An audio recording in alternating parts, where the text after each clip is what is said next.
Hello friends, welcome to daily exam bytes YouTube channel.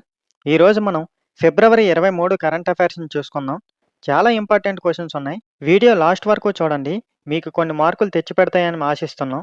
Okay, first question. 2026లో Netherlands యొక్క అతి పిన్న వయస్కుడైన ప్రధానమంత్రి ఎవరు? కరెక్ట్ ఆన్సర్ చూడండి, ఆప్షన్ సి రాబ్ జెట్టెన్ అండి. Netherlands king Willem Alexander Rob జెట్టెన్‌కు ప్రధానమంత్రిగా ప్రమాణ స్వీకారం చేయించారండి. ఈయన వయసు 38 సంవత్సరాలండి. సో, అతి పిన్న వయస్కుడైన ప్రధానమంత్రిగా ఎన్నికయ్యారండి. అలాగే నెదర్లాండ్స్‌లో మొదటి ఓపెన్ గే ప్రైమ్ మినిస్టర్ కూడా ఇతనేనండి. సో, గుర్తుంచుకోవాలి ఇందులో ఉన్న కీ పాయింట్స్ అన్నీ. 2026లో నెదర్లాండ్స్ యొక్క అతి పిన్న వయస్కుడైన ప్రధానమంత్రి ఎవరు? అంటే కరెక్ట్ ఆన్సర్ రాబ్ జెట్టెన్ అండి. ఎంతండి ఇతని వయసు? 38 సంవత్సరాలు. అలాగే నెదర్లాండ్స్ కింగ్ ఎవరండి? Willem Alexander. ఇతనికి ప్రధానమంత్రిగా ప్రమాణ స్వీకారం చేయించారండి. అలాగే నెదర్లాండ్స్‌లో మొదటి ఓపెన్‌లీ గే ప్రధానమంత్రి ఎవరంటే ఇతనేనండి. సో, అన్ని పాయింట్స్ గుర్తుంచుకోవాలండి. క్వెషన్ ఏ విధంగానైనా అడగొచ్చు. సో, మనం ఆన్సర్ చేయగలగాలి. అందుకే ఈ కీ పాయింట్స్ అన్నీ చెప్తాను అండి. Okay, next question. భారతదేశం ఇటీవల ప్రారంభించిన ప్రహార్ కింది వాటిలో దేనికి సంబంధించినది? అంటే కరెక్ట్ ఆన్సర్ చూడండి, option B national counter terrorism policy అండి. ఈ విధానం ఉగ్రవాదంపై జీరో టాలరెన్స్ విధానాన్ని అనుసరిస్తుందండి. అంతర్గత భద్రతను బలోపేతం చేయడం లక్ష్యం అండి. త్వరిత స్పందన వ్యవస్థలను మెరుగుపరచడంపై దృష్టి సారిస్తుందండి. సో, గుర్తుంచుకోవాలండి. భారతదేశం ఇటీవల ప్రారంభించిన ప్రహార్ కింది వాటిలో దేనికి సంబంధించింది అంటే నేషనల్ కౌంటర్ టెర్రరిజం పాలసీ అండి. ఈ విధానం ఉగ్రవాదంపై జీరో టాలరెన్స్ విధానాన్ని అనుసరిస్తుందండి. అలాగే అంతర్గత భద్రతను బలోపేతం చేయడం దీని ప్రధాన లక్ష్యం అండి. అలాగే త్వరిత స్పందన వ్యవస్థలను మెరుగుపరచడంపై దృష్టి సారిస్తుందండి. అన్ని కీ పాయింట్స్ గుర్తుంచుకోవాలి. Okay, next question.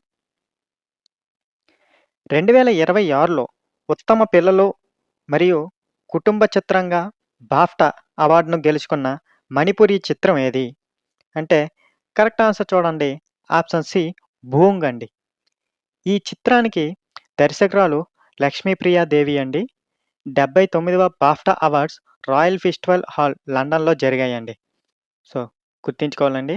2026 ఉత్తమ పిల్లలు కుటుంబ చిత్రంగా బాఫ్టా అవార్డును గెలుచుకున్న మణిపురి చిత్రం ఏదంటే భూంగ్ అండి. ఇది ఎన్నో ఎడిషన్ అండి? 79వ బాఫ్టా అవార్డ్స్ అండి. ఎక్కడ జరుగుతున్నాయి ఇవి అంటే రాయల్ ఫెస్టివల్స్ హాల్ లండన్‌లో అండి. అలాగే BAFTA film festival over view చూసుకుంటే బెస్ట్ ఫిల్మ్ ఏదంటే 'వన్ బ్యాటిల్ ఆఫ్టర్ అనదర్'. అలాగే ఔట్ స్టాండింగ్ బ్రిటిష్ ఫిల్మ్ ఏదంటే 'హోమ్ నెట్' అండి. బెస్ట్ డైరెక్టర్ ఎవరంటే పాల్ థామస్ అండర్సన్ అండి. అలాగే లీడింగ్ యాక్టర్ ఎవరంటే రాబర్ట్ ఆర్మయో అండి. అలాగే లీడింగ్ యాక్ట్రెస్ ఎవరంటే జెస్సీ బెక్లీ అండి. సపోర్టింగ్ యాక్టర్ ఎవరంటే షాన్ పెన్ అండి. అలాగే సపోర్టింగ్ యాక్ట్రెస్ ఎవరంటే ఉన్మి మొసాకు అండి. 'వన్ బ్యాటిల్ ఆఫ్టర్ అనదర్' 14 నామినేషన్‌లో వెళ్ళి 6 అవార్డ్స్‌ని గెలుచుకుందండి. సో, గుర్తుంచుకోవాలి. క్వెషన్ ఏదో ఒక దాని నుంచి అడగొచ్చండి. అందుకే ఈ ఓవర్ వ్యూ కూడా మీకు చూపించాం. Next question. రాజాజీ ఉత్సవ్ 2026 సందర్భంగా ప్రెసిడెన్షియల్ ఎస్టేట్‌లో సి. రాజగోపాలాచారి విగ్రహాన్ని ఎవరు ఆవిష్కరించారు? అంటే కరెక్ట్ ఆన్సర్ చూడండి, ఆప్షన్ బి ద్రౌపది ముర్ము అండి. మొట్టమొదటి రాజాజీ ఉత్సవ్ 23 ఫిబ్రవరి 2026 జరిగిందండి. సి. రాజగోపాలాచారి మీకు తెలిసే ఉంటుంది.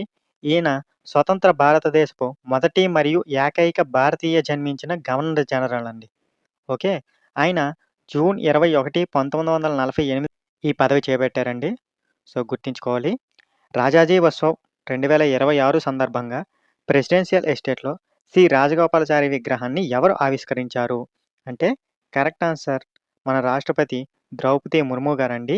ఈ రాజాజీ ఉత్సవ్ అనేది ఇదే మొదటిసారండి. మొట్టమొదటి రాజాజీ ఉత్సవ్ ఫిబ్రవరి 23, 2026 జరిగిందండి. సో, రాజగోపాలాచారి గురించి తెలుసుకుంటే ఈయన స్వతంత్ర భారతదేశపు మొదటి మరియు ఏకైక భారతీయ జన్మించిన గవర్నర్ జనరల్ అండి. ఆయన జూన్ 21, 1948 ఈ పదవి చేపట్టారు. అది కూడా గుర్తుంచుకోవాలండి. Okay, next question. Exercise Vajra Prahar అనేది భారతదేశం మరియు ఏ దేశం మధ్య నిర్వహించబడిన సంయుక్త సైనిక డ్రిల్? అంటే కరెక్ట్ ఆన్సర్ చూడండి. ఆప్షన్ సి యునైటెడ్ స్టేట్స్ అండి. ఈ విన్యాసం ఫిబ్రవరి 23 నుండి మార్చి 15, 2026 వరకు జరుగుతుందండి. స్థలం ఎక్కడంటే హిమాచల్ ప్రదేశ్‌లో అండి. ఇది ఎన్నవ ఎడిషన్ అంటే 16వ ఎడిషన్ అండి. ఎక్సర్‌సైజ్ వజ్రప్రహార్ మొదటిసారి ఎప్పుడు జరిగిందండి? 2010లో జరిగింది. సో, అన్ని పాయింట్స్ గుర్తుంచుకోవాలండి. ఎందుకంటే చెప్తున్నాం ఆల్రెడీ. క్వెషన్ ఏ విధంగానైనా రావచ్చండి. ఇప్పుడు మేము క్వెషన్ ఎలా డిజైన్ చేసాం కాబట్టి ఇలానే వస్తుందని రూల్ ఏం లేదు కదా! క్వెషన్ ఏ విధంగానైనా అడగొచ్చు. సో, అందుకే ఈ కీ పాయింట్స్ అన్నీ చెప్తున్నాం. మీరు అన్నీ గుర్తుంచుకోవాలి. ఇంపార్టెంట్ అనిపిస్తే మీరు ఒక నోట్‌బుక్ కూడా రన్ చేసుకొని రాసుకుంటే చాలా మంచిదండి. ఎందుకంటే అన్నీ గుర్తుండవు కదా! సో, మీకు బాగా ఇంపార్టెంట్ అనుకున్నవి మీ సొంతంగా నోట్స్ కూడా రాసుకోండి. అందులో ఈ కీ పాయింట్స్ యాడ్ చేసుకోండి. ఓకేనా? ఎక్సర్‌సైజ్ వజ్రప్రహార్ అనేది భారతదేశం మరియు ఏ దేశం మధ్య నిర్వహించబడిన సంయుక్త సైనిక డ్రిల్. అంటే కరెక్ట్ ఆన్సర్ యునైటెడ్ స్టేట్స్ అండి. ఓకే. ఈ విన్యాసం ఎప్పటి నుంచి ఎప్పటి వరకు జరుగుతుంది? ఫిబ్రవరి 23 నుంచి మార్చి 15 వరకు జరుగుతుందండి. ఎక్కడ జరుగుతున్నాయి? హిమాచల్ ప్రదేశ్‌లో జరుగుతున్నాయి. ఇది ఎన్నవ ఎడిషన్? 16వ ఎడిషన్. సో, ఇది 16వ ఎడిషన్ అంటే ఫస్ట్ ఎడిషన్ ఎప్పుడు ప్రారంభమైంది? 2010లో ప్రారంభమైంది. సో, అన్నీ గుర్తుంచుకోవాలండి. Next question. ప్రపంచ అవగాహన మరియు శాంతి దినోత్సవాన్ని ఏటా ఎప్పుడు జరుపుకుంటారు? అంటే కరెక్ట్ ఆన్సర్ చూడండి. ఆప్షన్ సి ఫిబ్రవరి 23 అండి. ఈ దినోత్సవం థీమ్ ఏంటంటే embracing diversity, cultivating peace for all. So, గుర్తుంచుకోవాలండి. ప్రపంచ అవగాహన మరియు శాంతి దినోత్సవాన్ని ఏటా ఎప్పుడు జరుపుకుంటారంటే ఫిబ్రవరి 23 అండి. ఈ సంవత్సరం థీమ్ ఏంటంటే embracing diversity, cultivating peace for all. Okay. Next question. Mukul Roy ఏ రాజకీయ పార్టీ వ్యవస్థాపక సభ్యుడు? అంటే కరెక్ట్ ఆన్సర్ చూడండి. ఆప్షన్ సి తృణమూల్ కాంగ్రెస్ అండి. ముకుల్ రాయ్‌ను బెంగాల్ రాజకీయ చాణక్యుడు అని పిలిచేవారండి. ఆయన 71 సంవత్సరాల వయసులో మరణించారండి. 2011 అసెంబ్లీ ఎన్నికల్లో తృణమూల్ కాంగ్రెస్ విజయానికి కీలక పాత్ర పోషించారు. ఆయన యూపీఏ రెండవ ప్రభుత్వం అంటే ఎప్పుడండి 2009, 14 టైంలో రైల్వే మంత్రిగా కూడా పనిచేశారండి. సో, అన్ని కీ పాయింట్స్ గుర్తుంచుకోవాలండి. ముకుల్ రాయ్ ఏ పార్టీ వ్యవస్థాపక సభ్యుడు అంటే తృణమూల్ కాంగ్రెస్‌కండి. ఈయనిప్పుడు 71 సంవత్సరాల్లో మరణించారండి. ఈయన్ని బెంగాల్ రాజకీయ చాణక్యుడని కూడా పిలిచేవారండి. 2011 అసెంబ్లీ ఎన్నికల్లో తృణమూల్ కాంగ్రెస్ విజయానికి కీలక పాత్ర పోషించారండి. అలాగే యూపీఏ రెండవ ప్రభుత్వం 2009, 14 టైంలో రైల్వే మంత్రిగా కూడా పనిచేశారండి. సో, గుర్తుంచుకోవాలండి. పెర్సన్స్ అనే టాపిక్‌లో మనకి వచ్చే ఛాన్స్ ఉంది ఈ క్వెషన్. గుర్తుంచుకోవాలి. Next question. భారత రాజ్యాంగం యొక్క తమిళ మరియు గుజరాతీ వెర్షన్‌లను ఇటీవల ఎవరు ప్రారంభించారు? అంటే కరెక్ట్ ఆన్సర్ చూడండి. ఆప్షన్ సి భారత ఉపరాష్ట్రపతి గారండి. ఎవరండి? మన ప్రెజెంట్ భారత ఉపరాష్ట్రపతి గారు సిపి రాధాకృష్ణన్ గారండి. సో, గుర్తుంచుకోవాలి. భారత రాజ్యాంగం యొక్క తమిళ మరియు గుజరాతీ వెర్షన్‌లను ఎవరు ప్రారంభించారంటే మన భారత ఉపరాష్ట్రపతి గారు సిపి రాధాకృష్ణన్ గారు. ఓకే.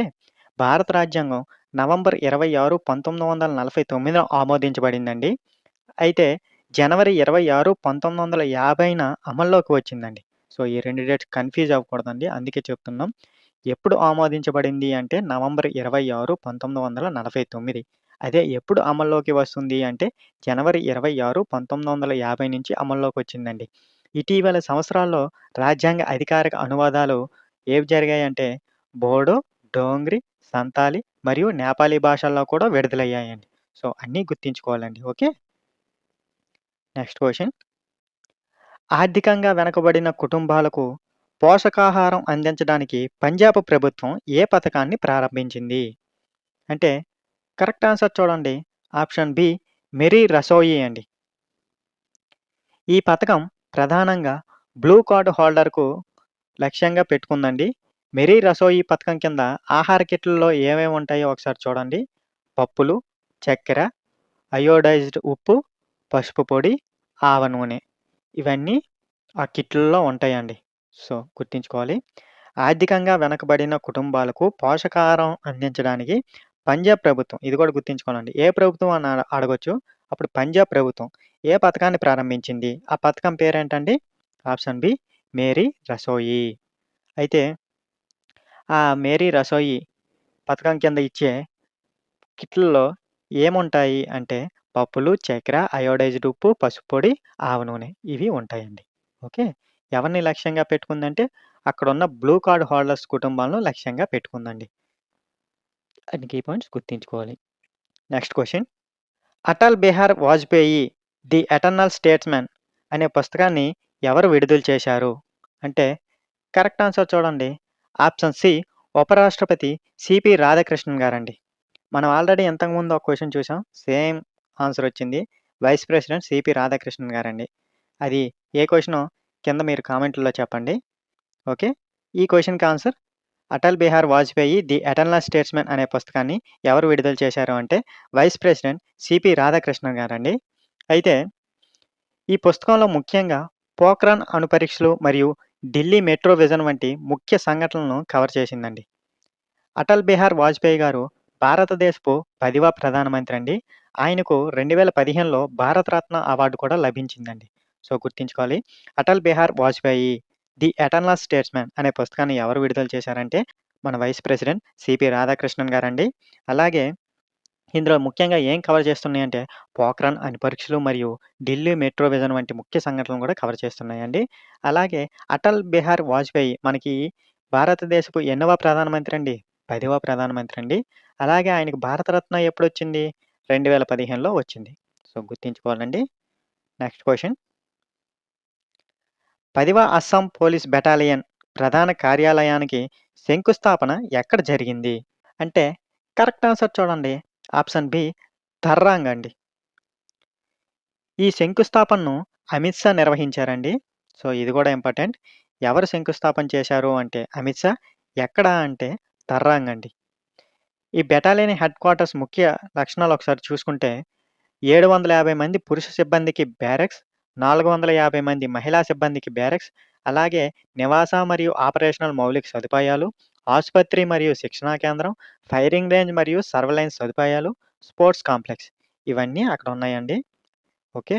10వ అస్సాం పోలీస్ బెటాలియన్ ప్రధాన కార్యాలయానికి శంకుస్థాపన ఎక్కడ జరిగింది అంటే తర్రాంగ్ అండి. ఎవరు చేశారు అంటే మన హోమ్ మినిస్టర్ అమిత్ షా గారండి. Okay. Next question. Quiz of the day అండి. మనం ఆల్రెడీ ఈ క్వెషన్ గురించి డిస్కస్ చేసాం. ఆన్సర్ తెలిస్తే కింద కామెంట్‌లో చెప్పండి. 2026లో ఉత్తమ పిల్లలు మరియు కుటుంబ చిత్రంగా బాఫ్టా అవార్డును గెలుచుకున్న మణిపురి చిత్రం ఏది? కరెక్ట్ ఆన్సర్‌ని కామెంట్‌లో చెప్పండి. అలాగే ఈ వీడియో మీకు ఉపయోగపడితే లైక్ చేయండి. చాలా సీరియస్ యాస్పిరెంట్స్ ఫాలో అవుతున్నారు. మీ వల్లే ఈ ఛానల్ గ్రో అవుతుంది. అలాగే మీ ఫ్రెండ్స్‌కి గూడా షేర్ చేయండి. ఇలాంటి డైలీ కరెంట్ అఫైర్స్ కోసం మా ఈ ఛానల్‌ని సబ్స్క్రైబ్ చేయండి. Thank you for watching.